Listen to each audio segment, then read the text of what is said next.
What's up guys, I'm Kel, Red Zone Rogue, and welcome to the last of the Reiya Cluster Starter deck spoiler videos. If you guys have been regular viewers of my channel, you will probably know that this is the starter deck that I have been waiting for. I am pretty stoked, and overall I have some pretty mixed feelings on this deck as a whole, but I'm still super excited for it. So let's just kick it off with Raya, 4th daughter of the Mikage. So, good old Raya. I love the art on this card, as you can tell. As you can tell, is my current avatar for this channel. She's a ruler vampire. Judgment, 2 darkness and 1 of any. She has energize. Pretty standard stuff. At the beginning of the game, put a mystery counter on this card. So there you have it. That's the kind of her whole mechanic. She's mysterious. She's like a mysterious vampire, so she has mystery counters or something. I don't know. And then she also has rest. Put a mystery counter on this card, so she can generate more mystery counters. I wonder what we're going to be using those for. Spoilers, we will find out in this video. And then she also has her Wingdings ability. It looks like kind of like a moon sword type deal. With just this side, we can't really tell a whole lot about how good it is. It's all, you know, dependent on how good the whole mystery mechanic is, and I think it's gonna be pretty good. So we have some pretty sweet mystery cards coming up. Also, like I said, I mentioned before, the art is fantastic. It's done by Lack. Lack is a fantastic artist, and let's just talk about the J-Ruler side. This is Raya, 4th daughter of the Mikage. So that, yeah, same name, both sides. She's a 1200 J-Ruler Vampire with flying. She says when this card enters the field, put 3 mystery counters on it, so you get an additional 3. Once again, the art is fucking fantastic. Looks awesome. I like her like swirly ass sword thing.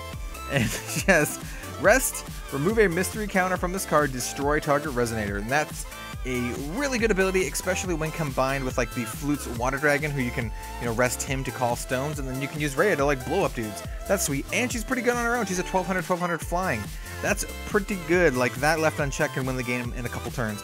And she also has Wingdings, but like slightly different Wingdings than the other Wingding side. So yeah, I really like Raya. I think she's going to be a pretty good like control ruler. Definitely control ruler, and let's just start talking about her support in the deck, because the deck's kind of all over the place. So let's kick it off with the Stone from the Dark Castle. This is a pretty good support stone for Raya. It's a special magic stone. Treat this card as a darkness magic stone. You can rest it to produce 1 darkness. When this card enters the field, put a mystery counter on your J-Ruler. So yeah, you just get more mystery counters on Raya. That's quite cool art, so it looks pretty sweet. Obviously you'd play this in a Raya deck. Next we have Arman, Malicious Eye in the Dark, and we did see Arman in a past set. Was it in Echoes of the New World? It might have been. He's a 600 for 1 darkness and 1 of any. When this card is put into the graveyard from the field, put a mystery counter on your J-Ruler. That's all he does. So this card's kind of curious to me. 600 for 2. That's pretty decent stats. He totally looks like he should have flying, doesn't he? He's got fucking wings. Why doesn't he have flying? And then he says, you know, he's got this whole like mystery counter ability, and he's a super rare for, I mean, I guess that doesn't really matter, but why is he a super rare? They could have made something else super rare. I don't know. I think this card's fine. He's just fine. You gotta find a way to like sack him to put him in your graveyard to even get the mystery counter thing, or like, I don't know, chump block or something. He's kind of cool. He looks cool, I should say. He's got like a big old eye, and these things look like he has eyes in his ears or something, but yeah, it's kind of a curious card in my opinion. Next we have Bats from the Dark Castle. So we got some bats. 1 darkness, 400. Not super great right there. It's got flying, as you would expect some bats to have. And it says, this card gains +200/+0 for each mystery counter on your J-Ruler. So this could actually get pretty big. Raya comes into play with 1 mystery counter, so it's like a 200/400, and she can like put even more mystery counters. When she J activates, this dude automatically becomes a 600/400 for 1. It's pretty good. So in a Raya deck, I think this could be pretty good. It's like it reminds me a lot of Delver of Secrets from Magic the Gathering, where you kind of have like this crappy 1-drop, and then later on, if you do something, it can become like a pretty good flyer. So yeah, this may or may not see some play. I think it has some potential. Next we have one of the many returning characters for this starter deck. I know it has been said before that there weren't going to be any returning characters for the Reiya Cluster, but I don't know, man. There's a lot of fucking returning characters. I know they're like slightly different versions of the characters, but they're still the same fucking characters. But anyway, I digress. We have Alucard, the Vampiric Noble. So he's Dracula. He's a 600 for 3, 2 darkness, and 1 of any. That's fine. He's a Resonator Vampire, and he says, other vampires you control gain +200/+200. I'm going to say this right now. There's not a lot of vampires in the starter deck, and that's part of what I meant by when I said that starter deck's all over the place. In a vampire deck, could be pretty good, I suppose. But I will say this now, I do have a Wanderer vampire deck, and I will not be putting him in it because he just costs too much for Wanderer. Like 3, if he costs 2, easy windmill slam, but 3 is a little much. Next we have Empress Carmilla. So another vampire from the GRIMM cluster, just like Alucard. I do like Carmilla, at least the original version of Carmilla. So this one is a 600/600 for 2 of any and of darkness. When this card enters your field, or enters the field, destroy target resonator with total cost 1. I think this is pretty good. There's a lot of 1-drop resonators that see play.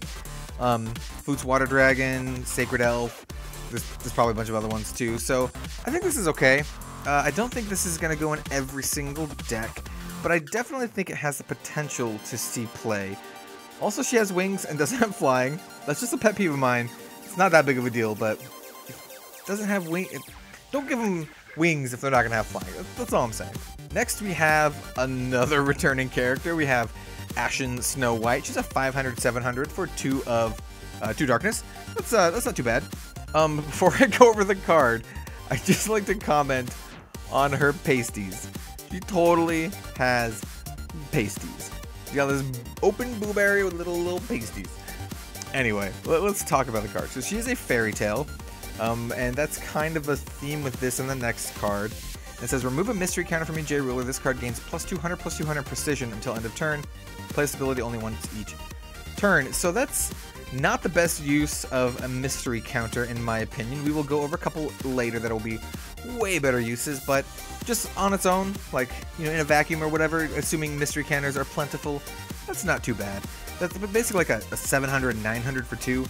That's a huge resonator, and precision makes it so you can pick off your opponent's dudes, so that's okay. I mean, this card's decent, I suppose.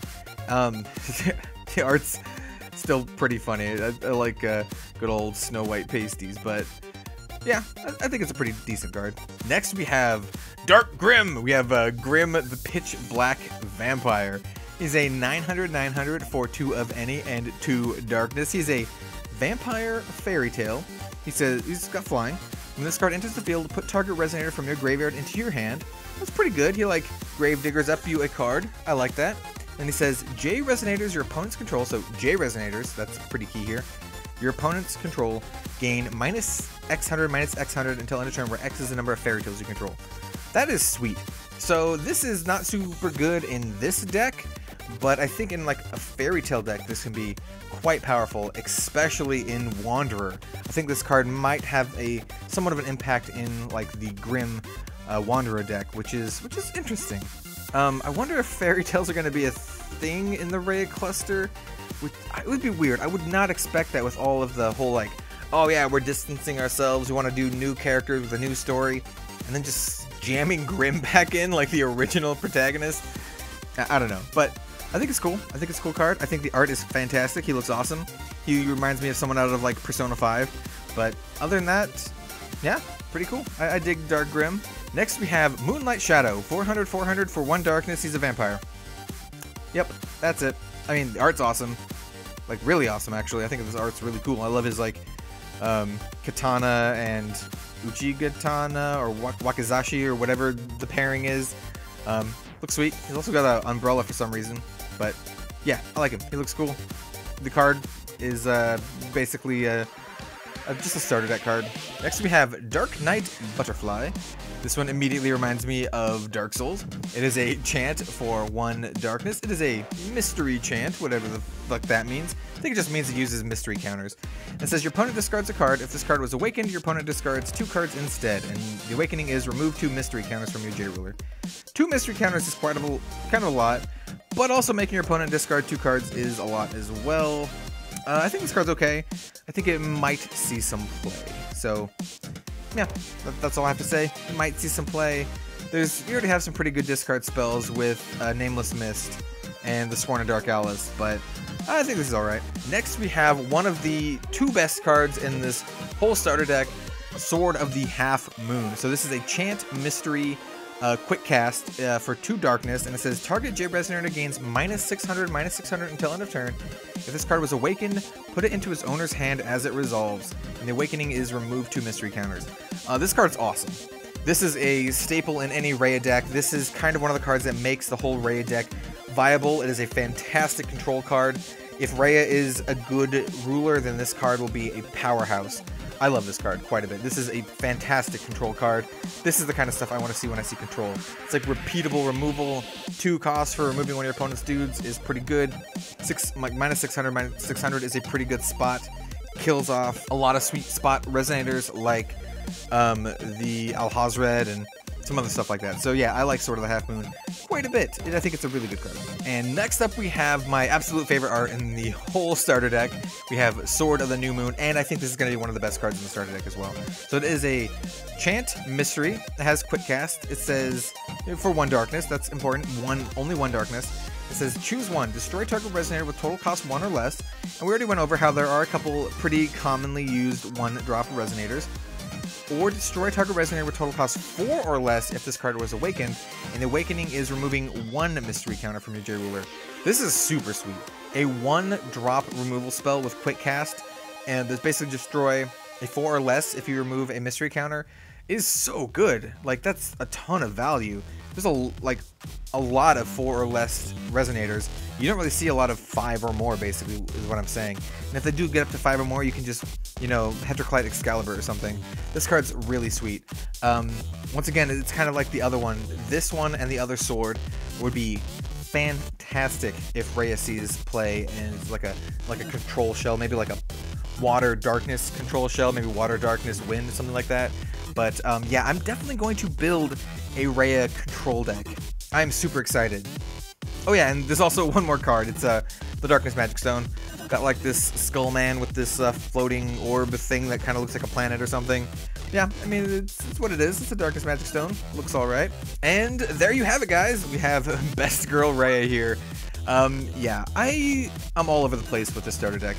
I don't think the starter deck as a whole is going to be very good, but I really like a lot of the cards in it, and I'm going to like rip this deck apart and then like make my own deck, like make my own Raya control deck, like with like Flute's Water Dragon, a bunch of really sweet control cards, some good finishers. Like, I'm excited. This deck is sweet. I don't know if I'm going to brew this or Drow first, but maybe both at the same time. I don't know. But there's a lot of cool darkness stuff going around in the Reiya cluster. Raya obviously is one of my favorites. She's so cool. Yeah, and I cannot wait for more. I hope she gets some actually like some really good support. The removal spells are fantastic, but she needs some more. She needs some more cool stuff.